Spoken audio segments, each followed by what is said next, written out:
welcome back to World of Immersion. Today we're going to be talking about all of the 5 major Southern California theme parks and talking about what I think is going to be coming to each of these parks in 2024.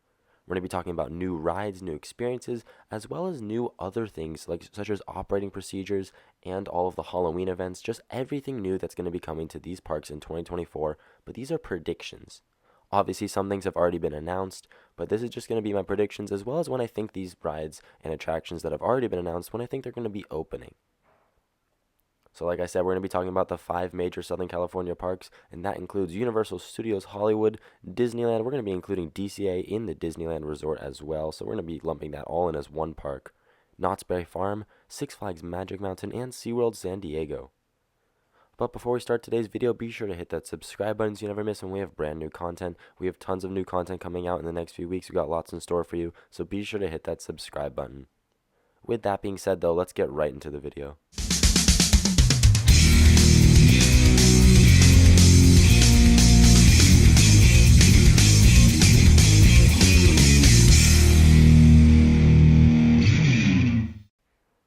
Now for each of these parks, I'm going to be giving all of my predictions as well as one shot in the dark prediction. This is a prediction that I feel like will probably not come true. However, if it did, it would be really, really cool. And we'll get to see next year if these shot in the dark predictions do come true. But starting off, let's talk about the park we talk about the most on this channel, and that is Universal Studios Hollywood. So for starters, I feel like this is pretty much confirmed at this point. We're going to get a Fast and Furious supercharged closure. So the supercharged portion of the studio tour, I feel like once the new Fast and Furious roller coaster opens, there's going to be no use for having this on the studio tour, and I feel like we'll definitely get a closure for this ride, as well as possibly an announcement for a replacement of this section of the studio tour. But I definitely think that it's going to be closing.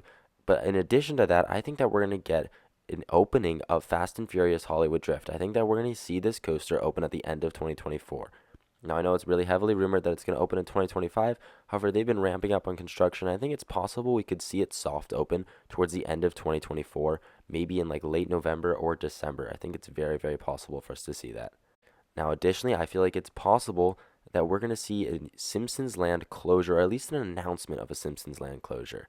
I feel like it has been heavily rumored for a long time now, and I feel like 2024 might be the final year of the Simpsons Land, and I think that they may announce a closure. Now, this is another interesting one. I feel like Halloween Horror Nights is going to push their opening date up a week. Instead of it starting the second week of September, I think they're going to start it the first week of September, similar to how they do it in Orlando. I feel like this past year, Halloween Horror Nights was the most crowded it has ever been. It was by far the most popular Southern California haunt. So I think they're going to add an additional week. I feel like that makes a lot of sense for them to do it. So they'd be starting around September 1st or 2nd, which I think could be a really cool idea. Now, my shot in the dark prediction for Universal Studios Hollywood, this is a really interesting one. I think in order to compete with Disney, they may announce a new nighttime show. Now, they just recently lost 2 of their brand new shows. They lost special effects and animal actors. So I could see them doing some sort of nighttime spectacular show, maybe like a projection show on the castle, similar to how they do with Dark Arts, but maybe like a year-round kind of thing. Maybe even a fireworks show. I could see them definitely doing a fireworks show, maybe somewhere else in the park, but I would guess on the Hogwarts castle. I think this would be really cool if they were able to do it. It'd be a fantastic addition and definitely allow them to compete with Disney a little bit more having that show, especially because they just lost 2 of their shows. Alright, next up we're going to be talking about Knott's Berry Farm. Now this is a really interesting one because Cedar Fair and Six Flags just had a huge merger. Now Knott's Berry Farm and Six Flags Magic Mountain are owned by the same company. They're no longer competitors. So it really changes up what could be potentially happening for next year.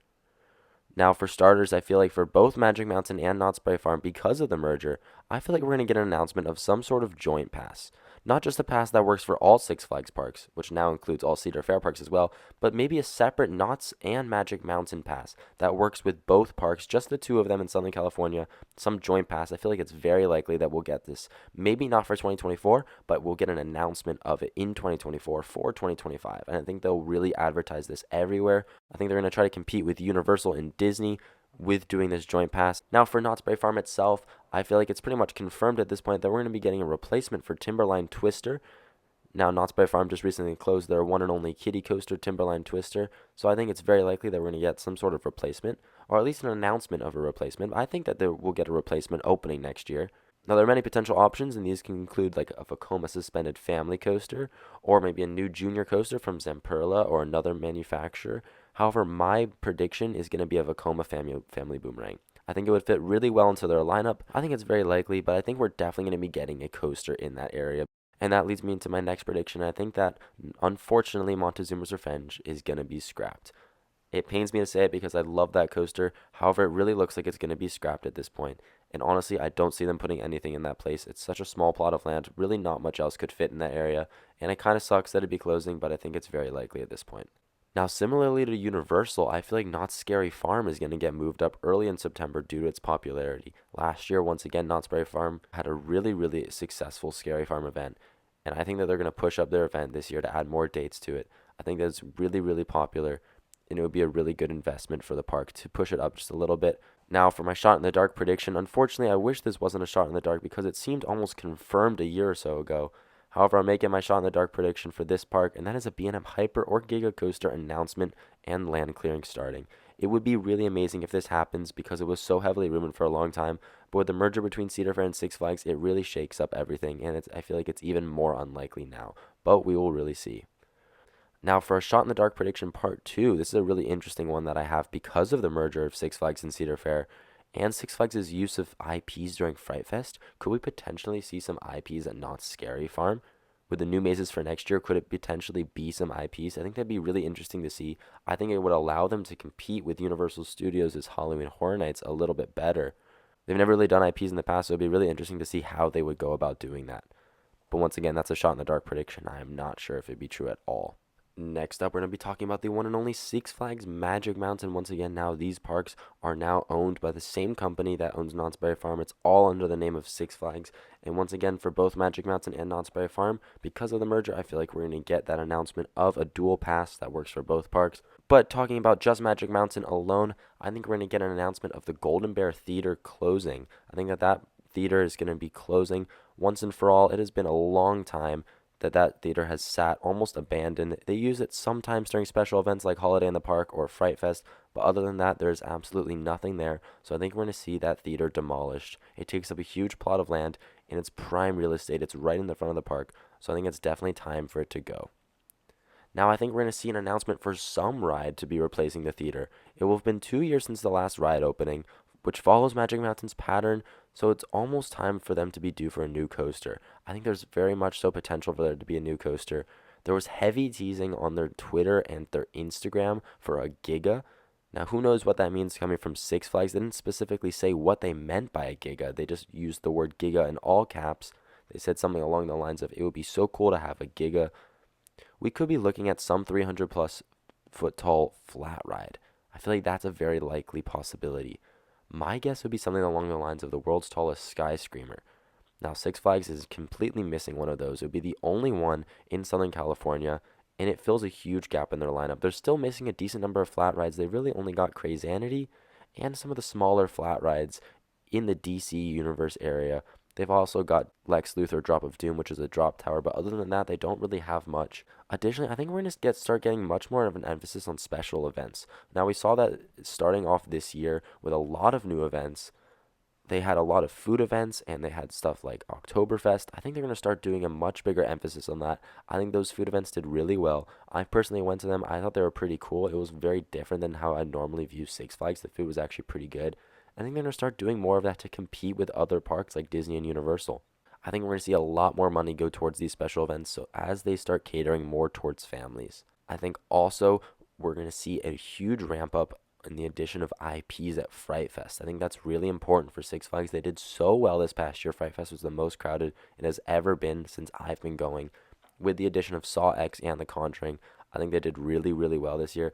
Personally, I was not a huge fan of the mazes. However, I know they did really well because those lines were huge and the park felt very, very crowded. So I feel like it's very likely for them to add more IPs to draw more guests into the park. Now, my shot in the dark prediction is a huge one here. I feel like we could potentially see a new dark ride at Magic Mountain as a way to compete with the likes of Disney and Universal. Since it was noted specifically in the merger deal that one of the major reasons for the merger was to be able to compete with bigger theme park companies, I think there's a very strong possibility, at the very least, we could see a very strong emphasis on theming come to the park. I think they really want to compete with Disney and Universal, and because of the merger now, Cedar Fair usually does better theming than Six Flags. I feel like we could see a much bigger emphasis on theming, possibly even with the addition of a dark ride. I think that'd be really cool for Magic Mountain. It would fill a huge gap in their lineup. Obviously, they have Justice League, but adding some more dark rides, especially in that Southern California heat in the summer, it'd be so nice to have some air-conditioned rides. So we'll see, but obviously it's just a shot in the dark. But next up, let's talk about Disneyland and DCA, Disney's California Adventure. We're going to be talking about them together. Now, honestly, I don't have as much of an opinion on these. I feel like I know a little bit less about the Disney parks. So obviously, these are all going to be taken with a grain of salt. I don't know them as well as I do Six Flags and the Cedar Fair parks and Universal.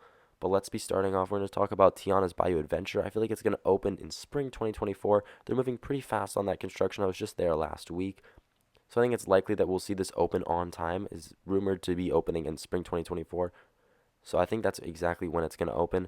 I think it's going to open. I think it'll be really cool. I'm not sure if they're really going to be changing that much. I feel like they're going to add some new animatronics, but obviously the layout is still the same, and I feel like most of the ride is going to feel very, very similar. But that's just my prediction.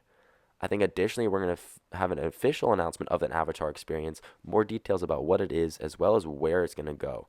Obviously, I believe it's going to be going into DCA. I feel like that's very, very much confirmed at this point. Now, obviously, they did not confirm that it was going to be going in the Hollywood Studios area. However, I still think that that's going to be the area where it's going to go. That area is the most outdated in the part that needs the most updating. So I feel like the Avatar experience would go there. The other area that I feel like it could possibly go is in the Redwood Creek Challenge area. I think it would fit pretty well into Grizzly Peak. It's kind of got the same vibe, very much a nature focus. So it's very possible it could go there as well. Now, additionally, I feel like some of the Downtown Disney expansion will finally open, except I don't think it's going to fully open. I don't think the full expansion will be ready on time. Judging by how it was when I was there last week, some of the areas like Din Tai Fung looked like they were almost ready to open, so I think those will definitely open next year. However, the rest of it I feel like will probably open later into 2025. Additionally, I feel like we're going to see a lot more rides and experiences added to Genie Plus, similar to how it is over at Disney World. At Disney World, pretty much every experience, attraction, or really anything you want to do in the park is on Genie Plus.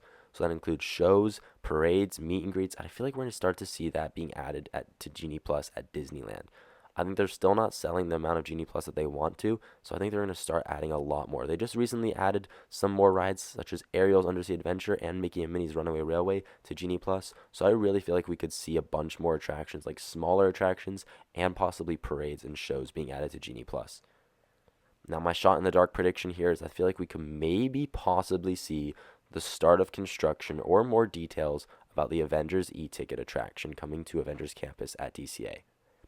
Now, obviously, it's a shot in the dark. I really don't think this will happen, but I really hope it does. It'd be really cool to get some more details or even see construction happening on the Avengers e-ticket. Alright, and last but not least, we're going to be talking about SeaWorld San Diego. Now, I just want to preface this by saying this is the park that I know the least about. So all of these predictions, take it with a grain of salt. However, I feel like starting off, this one's pretty much confirmed. The new jellyfish experience that was announced, I feel like that's going to open on time. I don't see any reason why it wouldn't open on time. In addition, I feel like we're going to see an announcement of a new coaster coming for 2025. It will have been 2 years since Arctic Rescue have opened at that point, and following their trend of a coaster every roughly 2 years, Electric Eel in 2018, Tidal Twister in 2019, Emperor 2021, then Arctic Rescue in 2023, it'll be time for a new coaster, I feel like. My guess would be a B&M. Obviously, this wouldn't be opening next year. It'd be an announcement for a coaster for 2025. However, I think what they would really need, however, I'm not sure if they would go for it, is a B&M invert. An invert would fill a huge gap in their lineup, and since they're not able to build above 150 feet, I doubt they go with a hyper, even though it would be really the best fit for their park. I could also see them going with a B&M flying coaster, similar to Manta over at SeaWorld Orlando. However, obviously it wouldn't be named Manta. They already have a Manta coaster in their park. My shot in the dark prediction, though, I think maybe possibly we could see an Intamin multi-launch similar to Pantheon. Now, the Busch Gardens parks are owned by SeaWorld as well, so I feel like it's a possibility, and they've been working with Intamin a lot. It would be an incredible number one for this park and would be unlike any other coaster in the state for the moment. However, like I said, it's obviously just a shot in the dark, so I'm not sure. But that's it for our predictions for what's coming to SoCal parks in 2024. Be sure to comment down below what you think will be coming to these parks, as well as your thoughts on our predictions. Be sure to subscribe so you don't miss on all of our brand new videos coming up. We have lots in store for you guys, and so you don't miss when we have the same video next year, checking back in on our predictions to see how we did. Thank you so much for watching World of Immersion today, and we'll catch you in the next video.